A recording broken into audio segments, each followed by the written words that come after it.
Welcome to The Explainer. We're all about breaking down big topics by going straight to the source. And today, we are digging into a massive review on police training.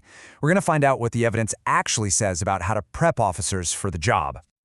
So let's just jump right in. This question, it's really at the heart of all the debates about policing reform that are happening all around the world. I mean, it's not just about teaching someone how to shoot a gun or drive a car anymore, right? It's about navigating these incredibly complex, nuanced social situations. So how do you build a training program for that? All right, to get some answers, we're going to look at a major review of police training. And what kicked this whole thing off was some really big changes happening over in England and Wales. They basically decided to tear down their old system and rebuild it. And, they wanted to do it based on solid evidence. And this policy, it's called the PQF. This was the catalyst. The big idea here was to professionalize the entire police service. How? By making a degree-level qualification a must-have for every single new recruit. The hope, of course, was to build a police force that's just better equipped for all the tricky, nuanced demands of today's world. And this right here, this is exactly why. The goal wasn't just about the basics anymore. It was about equipping officers with a much more sophisticated set of skills. We're talking about a real shift, moving beyond just simple enforcement.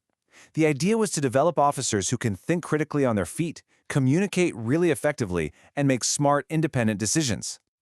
Okay, so with that big goal in mind, a bunch of researchers went on this massive quest. Seriously, they set out to sift through all the international evidence they could find, looking for a kind of roadmap.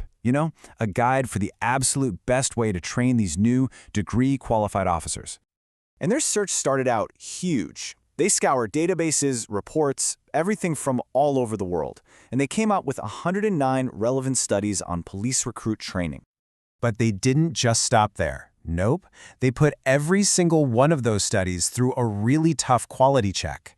And after they filtered out all the weaker research, they zeroed in on just 33, the strongest, most relevant studies, for a really deep analysis.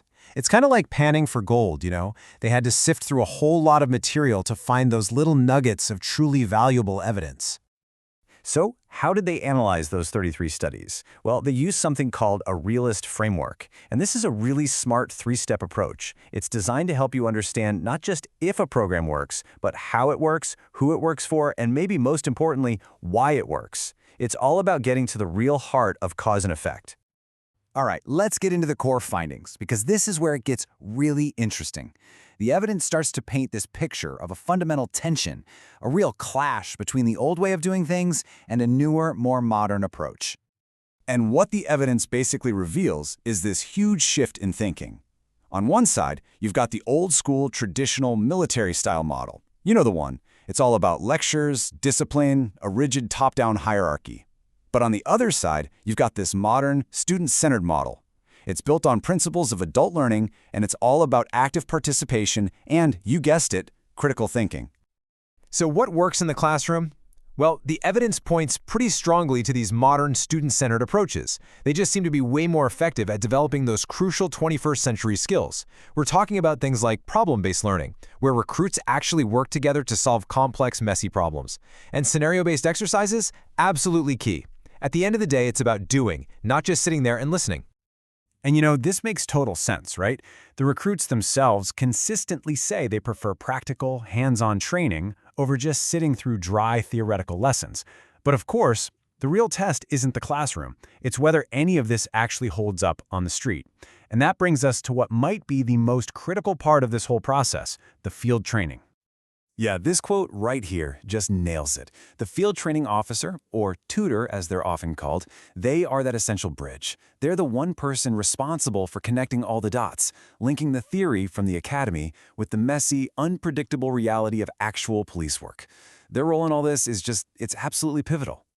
But this is where things get really complicated, because even the best, most well-designed, evidence-based training programs, they run smack into a huge obstacle. And that obstacle is the powerful and, let's be honest, often resistant influence of traditional police culture. And this quote, wow, it just brilliantly illustrates that core conflict. There's this persistent attitude you see where some veteran officers view real police work, the stuff on the street, as superior. And they'll often just dismiss all that sophisticated scenario-based training from the academy as, well, scenarios and made-up reality. And it's this traditional paramilitary culture, the one that's focused on hierarchy, obedience, and stress, the one that values war stories over evidence-based practices, that can just completely undermine all the progress made in the classroom. It actively works against the goal of developing those thoughtful, independent officers that the new training is trying so hard to create. So what does this mean? It means for any new training model to actually stick, the entire organization has to be on board. It's not enough to just change the curriculum. You need buy-in from the very top. You need to be super careful about selecting and training the tutors who act as that bridge. And you've got to provide the right resources. If you don't do all that, well, the old culture will probably win out every time. Okay, so after looking at all this evidence on training methods and the role of tutors and these huge cultural barriers, the researchers came to a really surprising conclusion, and frankly, a crucial one. I mean, this is the ultimate question, isn't it? After sifting through 33 of the best studies from all over the globe, what did the evidence say? What was the definitive answer? Which program actually works the best? And this is the big twist in the story. It turns out, for all the research, for all the debate, the actual evidence on what works is surprisingly thin. It's weak. It's inconclusive. There's a giant piece of the puzzle just missing. And the reason why is, well, it's almost shockingly simple when you see it laid out. Get this, a staggering 42% of the studies, and remember, these are supposed to be the best studies available, they didn't even say what the specific goals of the training program were. Another 40% were super vague about it. That means only a tiny fraction were actually clear about what they were trying to accomplish. So here's the bottom line. Most of these programs couldn't really say if they worked because they never clearly defined what working was supposed to look like in the first place. Success was often just measured by, passing an exam, not by long-term changes in an officer's behavior or better service to the public or anything that really matters out in the real world. And that, right there, is the ultimate takeaway from this whole deep dive.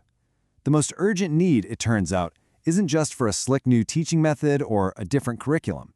It's for a clear, measurable vision of what a successful 21st century police officer even is. And then we need a rigorous way to prove we're actually creating one. Because let's face it, if we don't define what success looks like, how will we ever know if we're getting there? We're just training in the dark.